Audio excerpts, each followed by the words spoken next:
दोस्तों, तो चलिए आपके सामने पेश है इस सीरीज का एपिसोड 8, जिसकी शुरुआत में होमिन की सहेली जियून टीवी पर न्यूज देख रही होती है। तभी अचानक वो शॉक होते हुए होमिन और सियोला को बुलाती है। जब वो दोनों आती हैं तो सियोला से कहती है, देखो ना, तुम्हारी बड़ी बहन और होमिन की मॉम दोनों एक साथ टीवी पर है। सियोला कहती है, मेरी बहन फेमस एंकर है तो टीवी पर आती रहती है, पर होमिन की मॉम को काफी टाइम बाद देखा। तो जियून हैरान होते हुए कहती है, क्या तुम्हारी मॉम पॉलिटिक्स में जाने वाली हैं क्या? तो होमिन बताती है कि उसे उसका कोई आइडिया नहीं है। अब इधर मीटिंग में कोटेसॉप पूरी बात सबको बताता है और कहता है कि ये ड्राफ्ट खुद मिस्टर यून ने लिखा है। नायन कहती है, तुम्हारे कहने का मतलब है कि टीएस इंश्योरेंस जिसका केस यून देख रहा है और उसके अपोजिट में एमजीसी है जिसका केस यूलिन की ही दूसरी टीम की अटर्नी मिस किम्बो देख रही हैं। तो यून ने किम्बो की जूनियर के साथ नाजायज संबंध बनाए और एमजीसी की खुफिया जानकारी हासिल की और फिर ये ड्राफ्ट बनाकर कोर्ट में सबमिट कर दिया ताकि केस जीत सके। तो कोटेसॉप कहता है, हाँ बिल्कुल ऐसा ही हुआ है। तो मिस्टर किम कहते हैं कि मुझे लगता है इस मामले पर अटर्नी यून को ही बोलना चाहिए। और यून कहता है कि मैं सफाई देने के बजाय कुछ ऐसे सबूत पेश करूंगा कि मिस्टर को के सारे इल्जाम झूठे साबित हो जाएंगे। इसलिए मैं चाहूंगा कि इसके बाद फरेबी के खिलाफ एक्शन लिया जाए। मिस्टर किम कहते हैं, ये ठीक है, अगर मिस्टर को के इल्जाम सही साबित हुए तो यून पर एक्शन लिया जाएगा, पर अगर ये झूठ निकला तो मिस्टर को इसका जवाब देंगे। कोटेसॉप कहता है, ठीक है, देख लेंगे। अब यून बताता है कि उसने इन डॉक्यूमेंट्स को पहली बार देखा है और एमजीसी कंपनी की जो ये जानकारी है वो उसे आज ही पता चली है। ये सुनते ही कोटेसॉप हैरान होते हुए कहता है, क्या मतलब, तुम्हारी जानकारी के बिना ही डॉक्यूमेंट्स कोर्ट में सबमिट हो गए? तो वो कहता है कि ये डॉक्यूमेंट्स कभी कोर्ट में सबमिट हुए ही नहीं, आप चाहें तो चेक कर सकते हैं। इतने में मिस्टर जी कहते हैं, तो फिर हमें ये पता करना होगा कि ये कागजात बनाए किसने हैं। नायन कहती है, इसका पता भी चल जाएगा, क्योंकि जानकारी की सुरक्षा के लिए पिछले साल से हमने हर फाइल को यूनिक नंबर देने का सिस्टम लाए थे। यून कहता है, हाँ बिल्कुल, इस पेपर पर जो यूनिक नंबर दिख रहा है उसको ट्रैक करें तो ये कौन से कंप्यूटर पर बना है पता चल जाएगा। इधर कांग मिन जो अपने पीसी पर गेम खेल रहा होता है उसे कॉल करके मीटिंग रूम में बुलाया जाता है। जब वो आता है तो यून पूछता है, मिस्टर कांग मिन, क्या ये कागजात तुमने बनाए हैं? तो डॉक्यूमेंट्स देखने के बाद वो कोटेसॉप की ओर देखता है और कहता है कि नहीं सर, इसे तो मैं पहली बार देख रहा हूँ।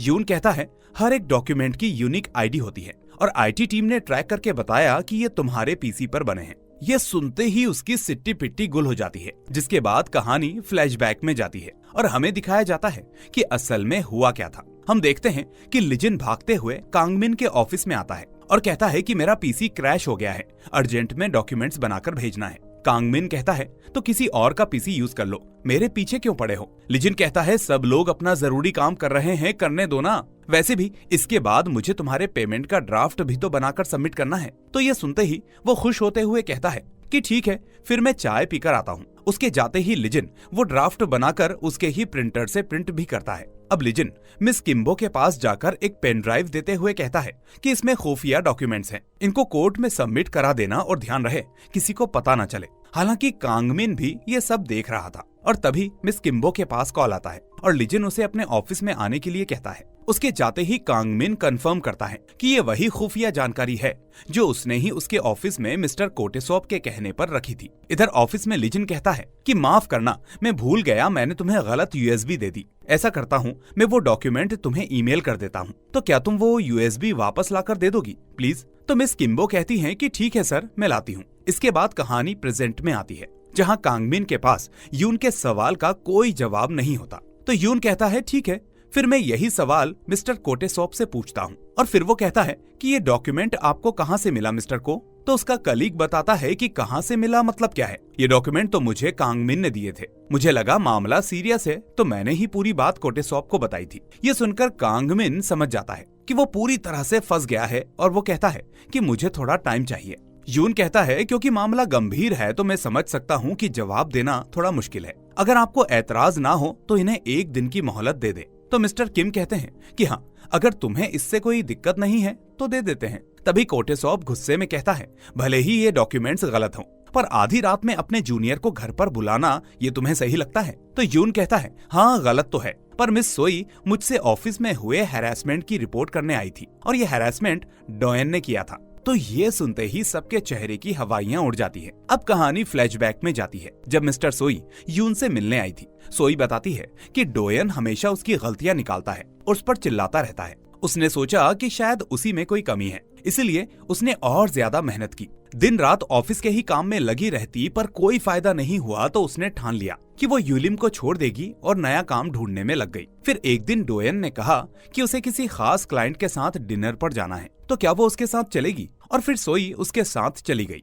फिर जब से वो उसके साथ ऐसी पार्टीज में आने लगी थी, तब से डोयन ने उसे परेशान करना भी बंद कर दिया था। पर धीरे धीरे वो उसके साथ चीप हरकतें करने लगा। तभी यून पूछता है कि क्या वहाँ तुम्हें किसी को खुश करने के लिए बोला गया था? तो वो कहती है कि नहीं, शुरू में ऐसा नहीं था, लेकिन एक बार एक क्लाइंट ने सारी हदें पार कर दी थी और मैं उठकर वहाँ से चली गई। हालांकि डोयन ने मुझे समझाया और उसके बाद तो वो मेरे साथ और भी अच्छा व्यवहार करने लगा। फिर एक दिन मैं उसकी बातों में आकर उसके साथ सो गई और उस दिन के बाद से वो मुझे ऐसी पार्टीज में क्लाइंट्स को खुश करने के लिए कहता। फिर क्लाइंट्स मेरे साथ चीप हरकतें करते, पर डोयन को इससे कोई फर्क नहीं पड़ता। फिर एक दिन सोई ने बोल दिया कि वो अब से किसी भी पार्टी में नहीं जाएगी और अगर उसने जबरदस्ती की तो वो उस पर हैरेसमेंट की कंप्लेंट कर देगी। तो डोयन हंसते हुए कहने लगा कि तुम्हारी बात पर विश्वास कौन करेगा? मैं ये बोल दूंगा कि तुम मेरे प्यार में थी और मेरे साथ ज्यादा वक्त बिता सको, इसलिए पार्टीज में अपनी मर्जी से आती थी। ज्यादा बदनामी तुम्हारी होगी क्योंकि तुम एक लड़की हो। सोई कहती है, हमने एक बार संबंध बनाया था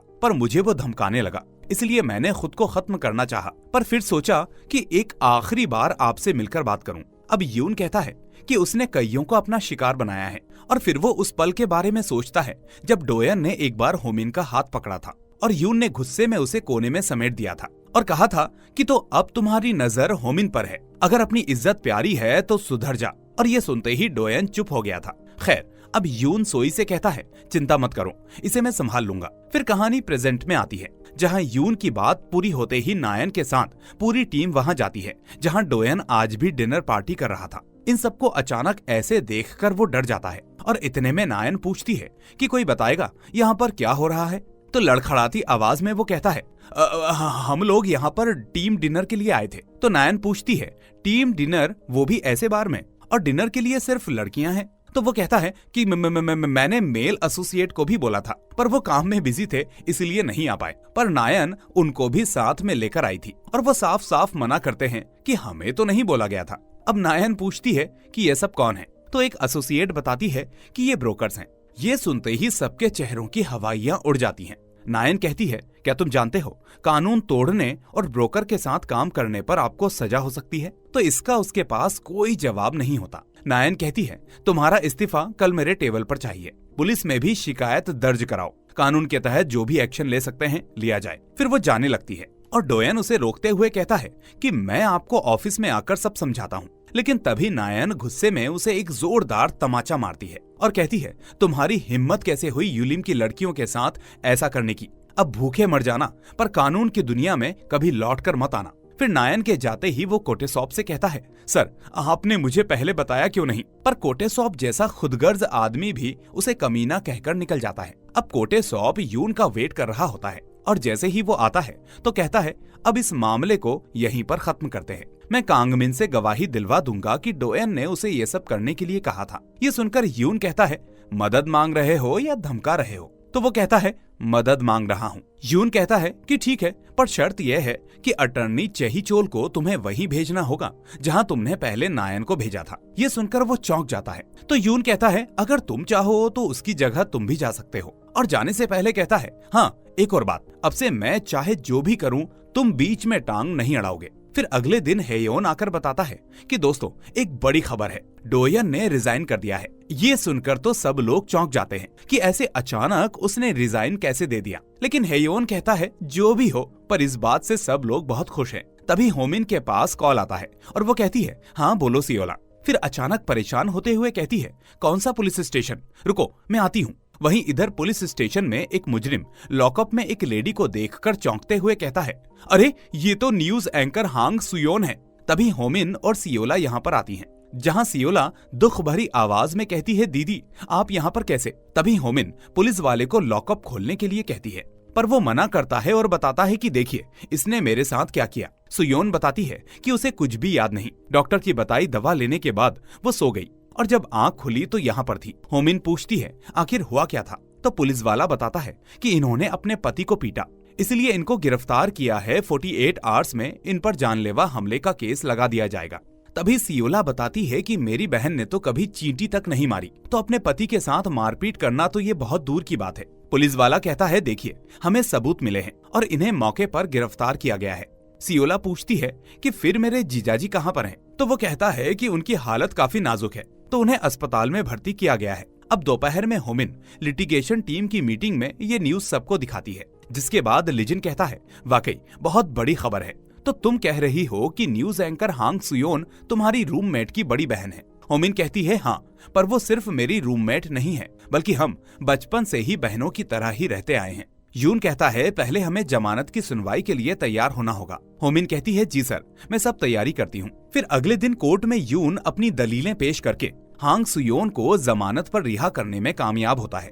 अब कोर्ट से वापस जाते समय होमिन कह रही होती है कि रो मत सियोला, हम इसे पागलपन का दौरा साबित कर देंगे तो वो छूट जाएगी, टेंशन मत ले, मैं सब संभाल लूंगी। बात पूरी होते ही यून कहता है ये साबित करना इतना भी आसान नहीं है, क्योंकि ऐसा हुआ तो कोर्ट को किसी भी हाल में उसे बरी करना होगा। तो जाहिर सी बात है कोर्ट सोच समझकर ही फैसला करेगा। होमिन कहती है जो भी हो, मेरे दोस्त की बहन है तो मेरे लिए भी बहन जैसी हुई, मैं अपनी बड़ी बहन को ऐसे जेल में नहीं देख पाऊंगी। यून कहता है ठीक है, मैं कुछ सोचता हूँ, पर सबसे पहले हमें उसके डॉक्टर से मिलना होगा। वहीं इधर लिजिन देखता है कि कॉल पर बात करने के बाद अटर्नी योन जल्दी में कहीं जा रही है। वो टैक्सी का वेट कर रही होती है। तभी लिजिन कार लेकर उसके सामने आता है और कहता है कि वो उसे छोड़ देगा। योन पहले तो मना करती है, पर वो लेट हो रही होती है इसलिए बैठ जाती है। फिर अगले सीन में रेस्टोरेंट में एक लेडी योन से मिलकर कह रही होती है कि कमाल की बात है, देश छोड़ने से पहले तुमसे मुलाकात हो गई। फिर वो उसे एक कैमरा थमाते हुए कहती है कि ये खराब हो चुका है, मॉडल बंद हो गया है, इसलिए रिपेयर नहीं हुआ, और हाँ, इसका फुटेज दूसरे डिवाइस में नहीं चलता, तो पहले इसे रिपेयर करवाना होगा। पता नहीं ये ठीक भी होगा या नहीं। योन कहती है ठीक है, मैं देख लूंगी, और इस लेडी के जाने से पहले उसका शुक्रिया करती है। उसके जाते ही लिजिन आता है और योन उससे कहती है कि तुम अभी तक गए नहीं। तो वो पूछता है ये क्या है, जिस पर योन बताती है कैम रिकॉर्डर है, और सर्विस सेंटर से पता चला कि ये मॉडल बंद हो चुका है और इसके पार्ट्स नहीं मिल पाएंगे, पर मैं ऐसे हार नहीं मानूंगी, क्या पता इसके पार्ट्स कहीं मिल जाएं। तो लिजिन कैम रिकॉर्डर की फोटो क्लिक करते हुए कहता है पर मेहनत करनी ही क्यों है, आपको पता नहीं मेरी फैमिली में 200+ लोग हैं, और इतने लोग पीछे हों तो पूरे कोरिया में किसी भी चीज को आसानी से ढूंढ सकते हैं। फिर थोड़ी देर बाद वो कहता है हो गया, अब चलिए मेरे साथ, और अब वो उसका हाथ पकड़कर अपने साथ ले जाने लगता है। अगले सीन में दुकान वाला कैम रिकॉर्डर को ध्यान से देखता है और कहता है कि उसके पास इसके पार्ट्स तो मिल जाएंगे, पर ठीक होने में बहुत समय लग जाएगा। ये सुनकर लिजिन अपने अंकल के पास कॉल करता है और बताता है कि वो उनकी बताई जगह पर आ गया है, और दुकान वाले से उनकी बात कराता है। दुकान वाला अपने बरसों पुराने दोस्त से बात करके बहुत खुश होता है और लिजिन से कहता है तुमने पहले क्यों नहीं बताया कि तुम सियोका के भतीजे हो, तो बताओ कैम रिकॉर्डर तुम्हें कब तक चाहिए। जिस पर लिजिन कहता है क्या आज हो पाएगा, तो वो कहता है खोल कर देखता हूँ फिर तुम्हें बताऊंगा। जब तक के लिए योन और लिजिन कुछ खाने के लिए रेस्टोरेंट में चले जाते हैं, जहाँ योन कहती है कि काफी बड़ा परिवार है तुम्हारा। तो वो पूछता है आपके परिवार में कौन कौन है। योन कहती है कोई नहीं, मेरे डैड बहुत पहले चल बसे और माँ जब मैं 23 साल की थी तब गुजर गई। तो वो कहता है काश मैं आधा परिवार आपको दे पाता। ऐसा कीजिए ना कि आप भी हमारी फैमिली में आ जाइए, पर इसके लिए शादी करनी होगी। ये सुनकर योन उसे डांट देती है। तो वो कहता है अच्छा ये बताइए उस कैम रिकॉर्डर में ऐसा क्या है जो इतना खास है। तो योन बताती है कि उस कैम रिकॉर्डर में जेजू आइलैंड पर उसकी माँ के साथ उसकी पहली और आखिरी ट्रिप है। जब ये लोग वहाँ पहुँचे तो इनका कैमरा कहीं खो गया था, तो उनके साथ वाले कपल ने कहा कि अगर आप हमारी फोटो लोगे तो हम आपकी फोटो लेंगे, और ये लोग इसके लिए मान गए थे। पर घर आने के बाद जब उन्हें फुटेज के लिए मेल किया तो शायद एड्रेस ही गलत था और मेल वापस आ गया। फिर जब उसकी माँ गुजर गई तो योन को उसकी बहुत याद आई, और उसके पास उनकी कोई फोटो भी नहीं थी क्योंकि उन्हें फोटो खिंचवाना पसंद नहीं था। तब उसे उनकी जेजू ट्रिप का ख्याल आया और सालों से वो उस कपल को सोशल मीडिया पर कांटेक्ट करती रही। लिजिन पूछता है तो क्या वही आपको कैम रिकॉर्डर देकर गई थी। तो वो कहती है हाँ, शायद ये मेरी माँ का दिया तोहफा है। तभी लिजिन के पास दुकान वाले का कॉल आता है। जब ये वहाँ जाकर देखते हैं तो उसने कैमरा बिल्कुल ठीक कर दिया था। अब योन अपनी माँ की फुटेज को देखकर काफी भावुक हो जाती है और दुकान से बाहर एक कोने में जाकर रोने लग जाती है। लिजिन जब उसे ऐसे देखता है तो उसके पास जाकर अपने कंधे का सहारा देता है और वो जोर जोर से रोने लग जाती है। वहीं इधर होमिन कहती है कि डॉक्टर, क्या आप ठीक से बताएंगी सुयोन को आखिर हुआ क्या था? तो डॉक्टर बताती है कि वो घरेलू हिंसा का शिकार थी। उसके पति ने 10 साल तक उसके साथ हिंसा की, जो कि महिलाएं लंबे समय तक इस हिंसा की शिकार होती है। वो मानसिक और शारीरिक रूप से टूट जाती हैं। उन्हें डिप्रेशन और एंजाइटी जैसी दिक्कतें होने लगती हैं। फिर वो एक फाइल दिखाते हुए बताती है कि जब वो पहली बार आई तब उसकी एक पसली टूटी हुई थी और पूरी तरह से ठीक होने में लगभग 7 हफ्ते लगे। पर उसने डॉक्टर को बताया कि ऐसा कार एक्सीडेंट में हुआ था। अब यून पूछता है कि सुयोन का कहना है कि दवा लेने के बाद उन्हें कुछ याद नहीं रहता। उनकी दवा में क्या है डॉक्टर? तो डॉक्टर बताती है कि उनकी दवा में जेल्पिडेन था। पुरानी दवा का असर ना होने की वजह से 1 महीने पहले ही उनकी दवा बदल दी गई। यून पूछता है क्या इसकी वजह से कुछ याद ना रहने जैसी दिक्कतें हो सकती हैं? तो डॉक्टर हाँ में जवाब देते हुए कहती है कुछ लोगों में इसके साइड इफेक्ट्स होते हैं। उन्हें 4 से 6 घंटे तक कुछ भी याद नहीं रहता। अब होमिन जाकर पूरी बात सियोला को बताती है और उसकी आंखों से आंसू निकलने लगते हैं। वो बेचारी फूट फूट कर रोने लग जाती है। फिर गुस्से में वो अपने जीजा के वार्ड में जाकर उसे गालियां निकालते हुए एक डस्टबिन उठाकर उसके सर पर मारने ही वाली होती है कि तभी होमिन आकर उसे रोक लेती है। अगले दिन कोर्ट में यून कहता है कि दवा खाने के बाद प्रतिवादी की मानसिक हालत ठीक नहीं थी, इसलिए उन पर लगाए गए आरोप हटा दिए जाए। तो सरकारी वकील बताता है कि ऐसा करना सही नहीं है, क्योंकि प्रतिवादी ने मारपीट के बाद खुद ही कॉल करके एम्बुलेंस को बुलाया था, तो उनकी हालत ऐसी थी जैसे नशा करने के बाद होती है। इस पर यून कहता है जज साहब, आरोपी की हालत हादसे के वक्त कैसी थी, ये जानने के लिए मैं आपसे दवाई का असर जानने वाले टेस्ट की दरख्वास्त करता हूँ। और जज साहब इसकी मंजूरी दे देते हैं। अब सुयोन को वही दवा दी जाती है और थोड़ी देर में ही वो काफी हिंसक बन जाती है। 4 से 5 घंटे के बाद जब उसका असर खत्म होता है तो सियोला लाकर उसे रूम में बैठा देती है। फिर सुयोन बताती है कि दवा लेने के बाद उसका वो हिंसक रूप उसे काफी अच्छा लगता है। असल में वो ऐसी नहीं है, पर दवा लेने के बाद वो काफी ताकतवर बन जाती है, किसी वंडर वुमन की तरह। सियोला चौंकते हुए पूछती है पर आपको कैसे पता कि आप ऐसी बन जाती हैं? तो वो बताती है कि उसे भी पता करना था कि जब उसे कुछ याद नहीं रहता तो असल में होता क्या है। तो वहाँ उसने एक सीसीटीवी कैमरा लगवा दिया। बाद में जब वीडियो देखा तो वो अपने पति को सबक सिखा रही थी और ये देखकर उसे बहुत मजा आया। रात में जब उसने अपने पति को खाने के लिए चम्मच दी तो वो डर गया, जैसे पहले वो खुद डरा करती थी। और कुछ दिनों के बाद वो फिर से शराब पीकर आ गया और मेरे साथ मारपीट की। मैं रात में सो भी नहीं पाई। मैं जानती थी कि दवा खाने के बाद क्या होता है, फिर भी मैंने खा ली, क्योंकि मैं वंडर वुमेन बनकर उस आदमी को सजा देना चाहती थी। ये सुनकर होमिन पूछती है क्या ये बात आपने किसी को बताई है? तो वो कहती है नहीं बताई। होमिन कहती है सियोला, मुझे अकेले में तुमसे बात करनी है। अब ये दोनों लिविंग एरिया में बैठकर बात करती हैं, जहां होमिन बताती है कि जब कोई इंसान जानबूझकर किसी को नुकसान पहुंचाने के लिए खुद को ऐसी हालत में डालता है तो ये जुर्म माना जाता है। तो हम ये नहीं कह सकते कि दवाई की वजह से उन्हें कुछ याद नहीं रहा, क्योंकि इसका कोई मतलब नहीं बनता। सियोला कहती है तो इसका मतलब यह है कि वो दिमागी संतुलन बिगड़ने की वजह से बेगुनाह साबित नहीं होगी। तो होमिन हाँ में जवाब देती है। ये सुनकर सियोला काफी दुखी हो जाती है और कहती है होमिन, याद है तूने मुझे साइन लैंग्वेज सिखाने के लिए बोला था और मैंने तुझसे कहा था कि मेरी एक शर्त है, लाइफ में एक बार तुझसे कोई एहसान मांगूंगी और तब तू मना नहीं करेगी। और तूने कहा था ठीक है। तो अब वो वादा पूरा करने का वक्त आ गया है। अब ये सुनकर होमिन काफी परेशान हो जाती है। सियोला कहती है सिर्फ एक ही बार तो करना है और तूने ही कहा था कि कानून हमेशा सही नहीं होता और तूने खुद देखा है कि उसके पति ने उसका कैसा हाल बनाया था। पहले पता होता तो मैं खुद उसे आईसीयू में लेटा देती। क्या इस वजह से मेरी बहन का जेल जाना सही है? क्या तुम इसे इंसाफ मानती हो? होमिन समझ नहीं पा रही थी कि उसे क्या करना चाहिए। फिर वो यून को जाकर पूरी बात बताती है। ये सुनकर यून चौंक जाता है और सवाल करता है कि ये बात उसने किसी और को बताई है क्या? तो होमिन कहती है कि किसी को नहीं बताई। अब यून पूछता है फिर तुमने मुझे क्यों बताया? तो वो कहती है कि मैं फंस गई हूँ, मुझे समझ नहीं आ रहा कि क्या करूँ। यून कहता है अगर ऐसी बात है तो मैंने कुछ भी नहीं सुना, अब तुम्हें जो भी करना है कर सकती हो। तो वो बताती है कि वो फैसला ही नहीं कर पा रही। फिर यून कहता है तो चलो मैं तुम्हें अपना उसूल बताता हूँ।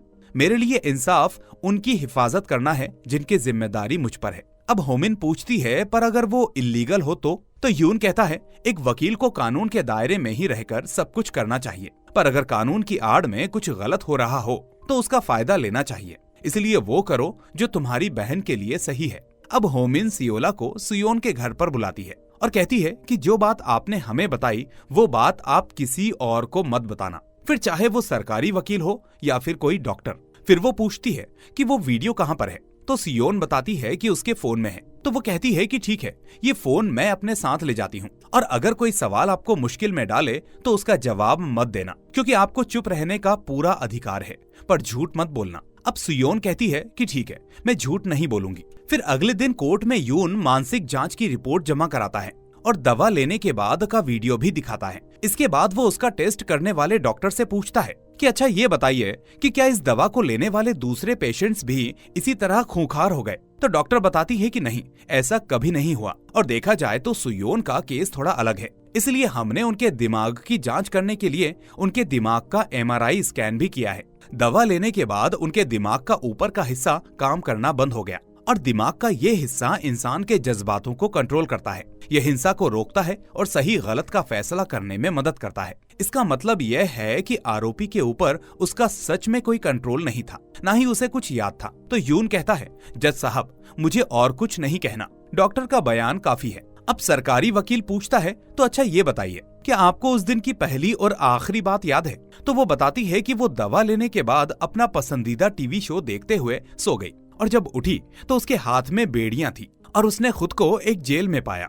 वकील पूछता है कि पुलिस के मुताबिक जब उन्होंने आपको पकड़ा था तो टेबल पर पड़ा हुआ पर्स ले सकती हूँ क्या, कुछ ऐसा आपने पूछा था। तो सियोन ये सुनकर थोड़ा घबरा जाती है, पर वो चुप रहती है और कोई जवाब नहीं देती। खैर, अब फैसले की बारी आती है और जज साहब उसे बेकसूर मानते हुए बाइज्जत बरी करते हैं, और इस तरह से ये लोग केस जीत जाते हैं और सबके चेहरे पर मुस्कान आ जाती है। फिर ये तीनों सियोला की बहन को बेगुनाह साबित करने की खुशी में घर पर पार्टी करते हैं। तभी जियून पूछती है कि क्या तूने वीडियो डिलीट कर दिया?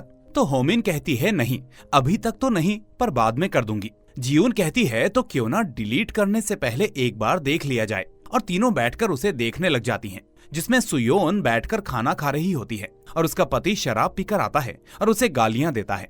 जब वो उसका कोई जवाब नहीं देती तो उसका सर टेबल पर दे मारता है। उसके अगले ही पल वो गुस्से में पतीला उठाकर उसके सर पर दे मारती है। ये देखकर इन तीनों को बहुत मजा आता है, और वो है कि उसे मारते ही जाती है। फिर वो साइको की तरह बैठकर डायलॉग भी मारती है। ये देखकर सियोला पहले खूब हंसती है, फिर अचानक रोने लग जाती है। ये देखकर होमिन और जियून उसे संभालते हैं, और फिर काफी देर तक ये तीनों ऐसे ही पड़ी रहती हैं। फिर जियून को भूख लग जाती है और वो सबके लिए खाना बनाने किचन में जाती है। अब इनकी बियर भी खत्म हो गई थी, इसलिए होमिन बियर लाने वाइन शॉप पर चली जाती है। फिर बियर लेकर जब वो वापस आ रही होती है तो उसे ख्याल आता है कि उसने तो यून सर का शुक्रिया भी नहीं किया, और इतनी रात में वो यून के ऑफिस में चली आती है। पर जब वो देखती है कि यून वहाँ पर नहीं है तो वो बहुत दुखी हो जाती है। तभी यून वहाँ आता है और बताता है कि वो ब्रश करने के लिए गया था, और पूछता है कि तुम इतनी रात को यहाँ पर कैसे? तो वो कहती है कि मैंने आपका शुक्रिया नहीं किया था ना, इसलिए आई हूँ। फिर वो उनका शुक्रिया करती है,